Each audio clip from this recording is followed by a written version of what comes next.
Imagine being a poor boy with no shoes, no football, and almost no hope, then promising an entire nation that one day you will win the World Cup. This is the incredible true story of Pelé, the boy who changed football forever. The film opens in 1958 as Brazil prepares for a crucial World Cup match against the Soviet Union.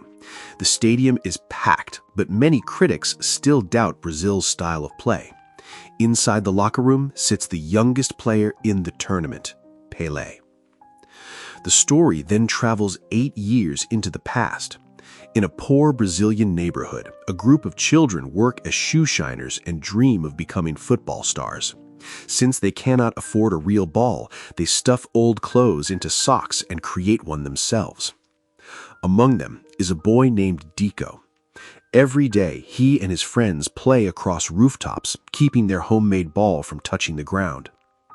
One day, Dico's father joins a crowd listening to the 1950 World Cup final between Brazil and Uruguay. The entire nation expects victory. Curious, the children climb onto a damaged roof to hear the broadcast. Then, disaster strikes. Brazil loses. Dico watches his father break down in tears. Seeing his father's pain, the young boy makes a promise that will define his life. He swears that one day he will win the World Cup for Brazil. The next morning, Dico accompanies his mother to the mansion where she works. She explains that his father once had a football career, but an injury ended it. Because of that, she never wants her son to follow the same path. While there, Dico overhears wealthy boys talking about football. Trying to join the conversation, he mispronounces the name of a local player, Pelé. The boys laugh at him and begin calling him Pelé as a joke. Unaware that the nickname will one day become legendary, Dico secretly grabs a newspaper advertising a football tournament and rushes off to tell his friends.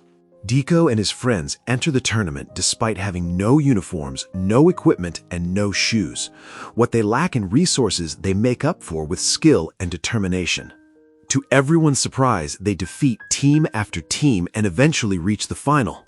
Their opponents are the same wealthy boys who mocked Dico at the mansion. Older, stronger, and equipped with proper football gear, they constantly insult Dico's team, calling them the shoeless boys. Determined to prove themselves, the boys decide they need football boots.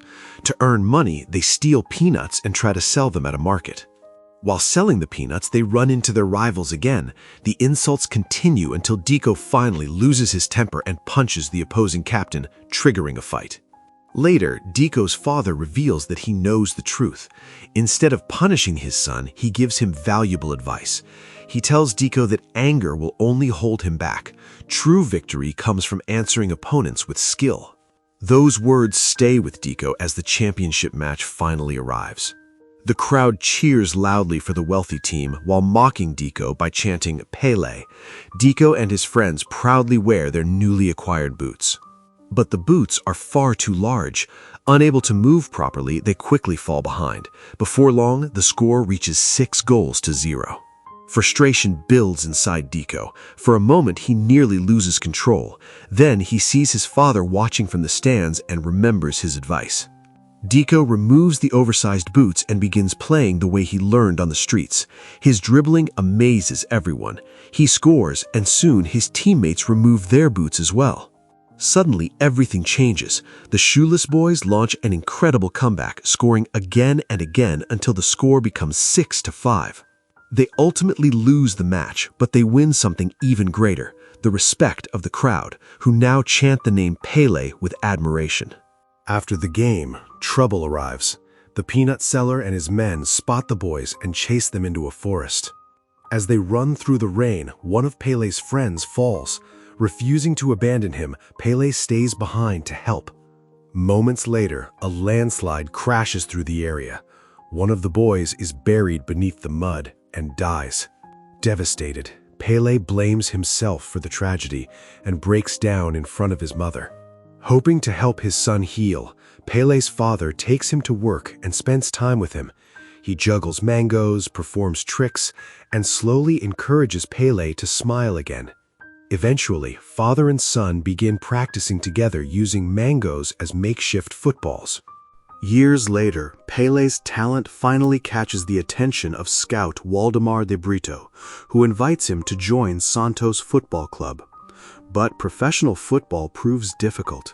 His unique style doesn't fit traditional coaching methods, and frustrated, Pelé decides to quit. At the train station, Waldemar stops him and explains that his style, known as Ginga, is a special part of Brazilian football. He challenges Pelé to stay and prove himself to the world. Inspired, Pelé chooses to continue. Back on the field, Pelé struggles until he remembers practicing with his father. Trusting his instincts, he embraces Ginga and scores a stunning goal. Soon he becomes one of Santos's brightest young stars and earns promotion to the professional team. Before long, Pelé receives the biggest surprise of his life. Despite his young age, he is selected for Brazil's 1958 World Cup squad. However, coaches and critics continue pressuring him to abandon Ginga and play the European style instead. Trying to adapt, Pelé suffers a serious knee injury, and doctors fear his World Cup dream may be over. But after several Brazilian players get injured during the tournament, he is given a chance to play. In the semifinal against France, Brazil trails at halftime. Discouraged, Pelé considers stepping aside, but his teammates encourage him to play the way he always has. In the second half, he fully embraces Ginga, scores a brilliant hat-trick, and sends Brazil to the World Cup final.